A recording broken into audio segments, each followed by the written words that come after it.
esteja convosco. Proclamação do Evangelho de Jesus Cristo, segundo João. Glória a vós, Senhor.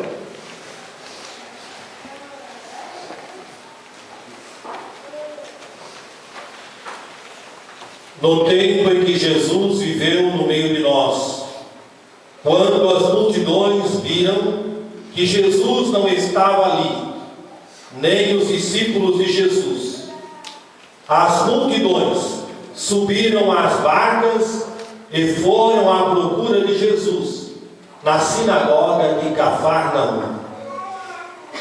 Quando as multidões encontraram Jesus no outro lado do mar, perguntaram-lhe: Rabi, quando chegaste aqui?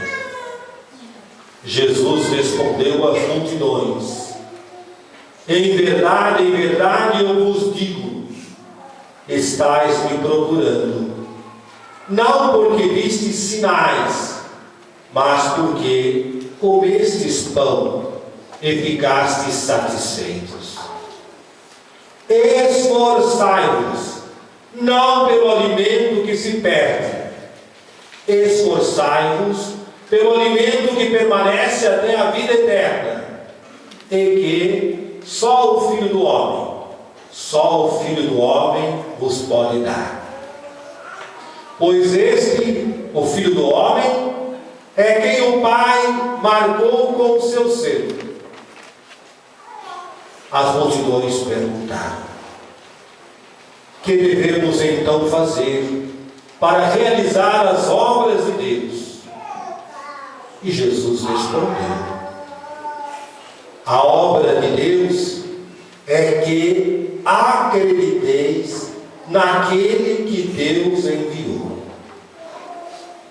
As multidões perguntaram a Jesus: mas que sinal realizas para que possamos ver e então crer em ti? Que obra fazes? Nossos pais comeram o maná no deserto, como está na Escritura: pão do céu deu-lhes a comer. E Jesus tornou a falar às multidões: em verdade vos digo, não foi vosso pai Moisés que vos deu o pão que veio do céu. Foi o meu Pai, e é o meu Pai que vos dá o verdadeiro pão do céu. Pois o pão de Deus é o pão que desce do céu e dá vida ao mundo. As multidões então pediram: Senhor, dá-nos sempre desse pão. E Jesus lhes disse: eu sou o pão da vida. Quem vem a mim não terá mais fome, e quem crê em mim nunca mais terá sede. Palavra da salvação. Glória a vós, Senhor.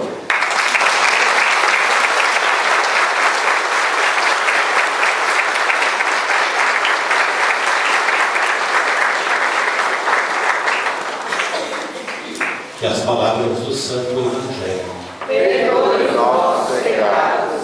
Amém.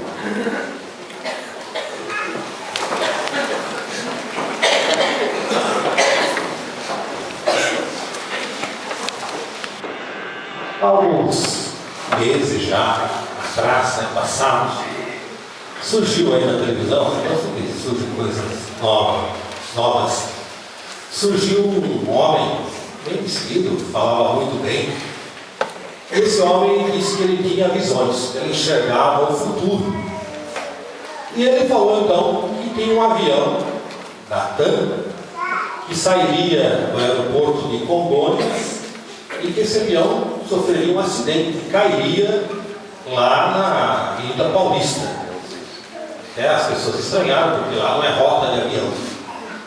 Mas esse homem, ele falava com tanta convicção. Ele foi à televisão, em vários programas. Ele foi até no cartório, fez um documento daquilo que ele estava falando. que isso influenciou a vida das pessoas. Tanto é que no dia que ele marcou, não me lembro mais o dia, me lembro que era de manhã, se não me engano, 6 ou 7 horas da manhã, partiria o voo. A TAM, a companhia aérea, manteve o avião, manteve o voo, mas o voo foi vazio. Ninguém quis voar naquele avião, porque as pessoas tinham medo de morrer. Então muitas pessoas ou viajaram antes, ou cancelaram os seus compromissos em Brasília, ou viajaram depois, mas aquele avião não foi. E eu fiquei impressionado pela capacidade que essa pessoa sozinha teve de mover uma coisa tão grande, mexer tanto na vida das pessoas. E eu também fiquei pensando que nós não temos uma notícia mentirosa. Ninguém de nós precisa ir no consultório fazer o documento. Nós temos uma notícia verdadeira. Se as pessoas não se converterem, morrerão desse modo sem a conversão. É uma notícia importante essa. Mas nós muitas vezes ficamos calados. Nós deixamos as pessoas irem e verem. Às vezes até sabemos que as pessoas estão vivendo mal, como diz São Paulo na primeira leitura. Uma inteligência que leva ao nada. Mas nós ficamos com os braços cruzados, nós ficamos acanhados, e às vezes até ficamos em dúvida. Será que eles estão certos? Será que nós estamos errados? Hoje eu queria, à luz dessa palavra, reavivar em nós a graça do nosso batismo. Você vai dizer assim: padre, mas o que eu posso fazer? Eu sou um grãozinho de areia na balança. Você é salvo. É mesmo, é verdade. Eu também me sinto um grãozinho de areia na balança. Não faz diferença nenhuma. Mas nós podemos fazer algumas coisas. Podemos fazer algumas coisas como um grãozinho de areia. Primeira coisa que nós podemos fazer, vou dar algumas dicas para reavivar o batismo. Primeira coisa que podemos fazer: alimentar-se com esse pão do céu. Eu fui agora lá na celebração da comunidade de Santa Rita, e pelo caminho encontrei muita gente que levantou cedo, ainda meio com sono, esfregando os olhos, mas foi buscar um pãozinho. Estava voltando com a sacolinha de pãozinho. O pão material foram buscar, porque não fica sem o pão. E daqui a pouco vão buscar carne, macarrão, a salada, né? A gente precisa do pão.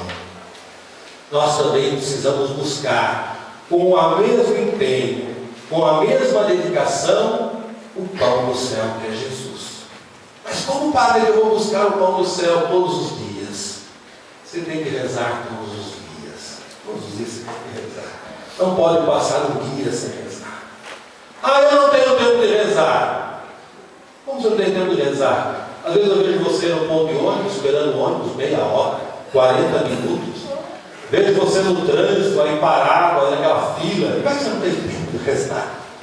Acho que você não tem convicção na oração, mas tem que rezar, você tem. É preciso rezar todos os dias.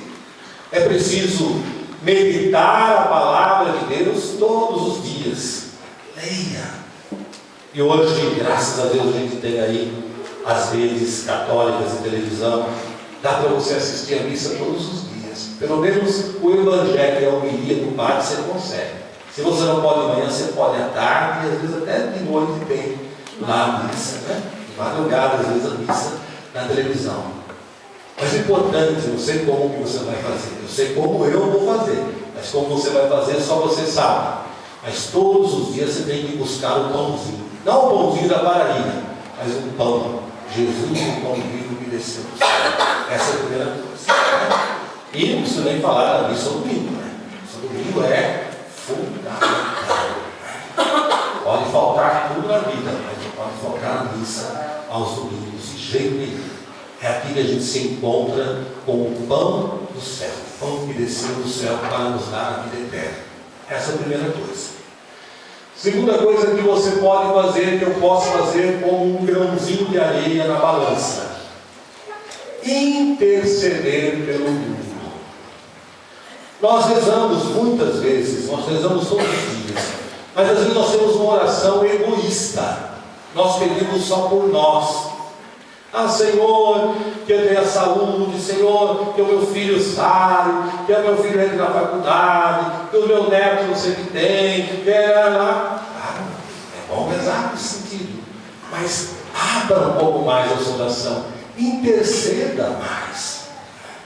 Tem tanta situação, a gente está assistindo televisão, e a gente vê uma notícia, uma guerra lá na Síria. Isso não tem nada a ver com a Síria. Como não?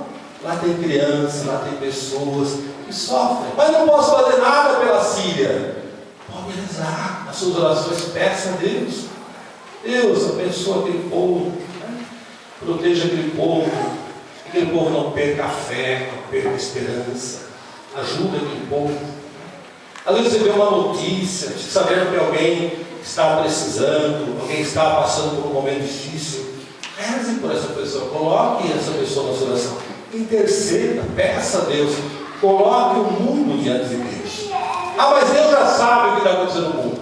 Deus já sabe o que está acontecendo no mundo, mas Deus não sabe o que você sabe e que você está disposto a fazer alguma coisa. Reze a intercessão, a oração de intercessão. Reze pelo mundo, reze pelas pessoas. Coloque aquilo que é possível na sua visão diante do Senhor. Uma outra coisa que a gente pode fazer também. Na nossa vida, durante o dia, e às vezes durante alguns dias, acontecem coisas difíceis que a gente tem que passar. Às vezes você está com uma pressa danada e de repente para o trânsito. Você tem que ir ao banco pagar uma conta, lá no banco tem uma fila imensa que você vai ficar lá um tempão. Às vezes você tem que acompanhar alguém ao médico, tem que pousar com alguém no hospital. Às vezes aconteceu uma dificuldade na sua casa. São momentos difíceis, são sacrifícios. Você sabia que você pode oferecer esse sacrifício a Deus como oração? No lugar de ficar reclamando, no lugar de ficar xingando, no lugar de ficar com raiva das coisas, sabe, Senhor, eu ofereço lá nessa fila imensa aqui na minha frente, ofereço como um sacrifício, ofereço como uma oração. O Senhor ajude, o Senhor interceda, que as pessoas possam encontrar o seu caminho. O Pazezinho tem uma expressão que é muito bonita e muito feliz, que as pessoas possam ser iluminadas, ilumina, Senhor, ilumina as pessoas. Esses momentos difíceis, esse sacrifício do dia a dia, nós podemos oferecer a Deus como um pedido, como uma oração, como uma fumaça do incenso que sobe até Deus e torna Deus acessível a nós. E finalmente, a quarta maneira da gente renovar o batismo, viver o batismo, é pelo nosso testemunho. Nós temos dois tipos de testemunho.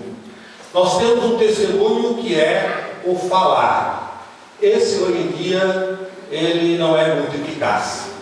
Fala, mas as pessoas não acreditam muito na vida que a gente fala. Mas existe um testemunho que é o não falar, é o fazer, é o viver. Eu não estou dizendo aqui para ninguém ser Santa Teresa, São João da Cruz, ou Santa qualquer pessoa. Por exemplo, pela sua educação, pela sua paciência, pelo seu respeito com as outras pessoas, pelas palavras que você usa. Às vezes eu atendo alguns telefones aqui, meu Deus do céu, cada 2 palavras, 3 são palavrões. E às vezes as pessoas já incorporaram na linguagem os palavrões, coisas absurdas que as pessoas falam assim. No rádio mesmo, cada bobagem que ouve. Então, nas suas palavras, que palavra você usa, maneira como você se dirige às pessoas, maneira como você atende as pessoas. Você pode até não resolver o problema, tem muita coisa que não consegue resolver, mas você escuta, você ouve o que a pessoa está falando, procura um caminho, atende bem as pessoas. Então, essa maneira da gente se portar, essa maneira da gente ser, a maneira como você se coloca diante dos problemas. diante das dificuldades. As pessoas podem falar com você de problemas, ou quando a pessoa começa a falar, você já se arrepia que nem um ouriço. Não me traga problemas, pelo amor de Deus, traga só solução. Dessa maneira, a disposição que você tem diante da vida, a disposição que você tem diante das coisas, e a maneira como Deus está presente, está vivo na sua existência. Eu queria muito hoje, para mim e para vocês também, à luz dessa palavra de Deus, que nós renovássemos o nosso batismo. Viver nesse mundo, mas viver nesse mundo com o pão do céu, com aquilo que Jesus ensinou, com aquilo que Jesus falou. Viver nesse mundo, mas já olhando, já antecipando a vida que nos aguarda e que Jesus veio nos trazer, Jesus veio colocar no meio de nós.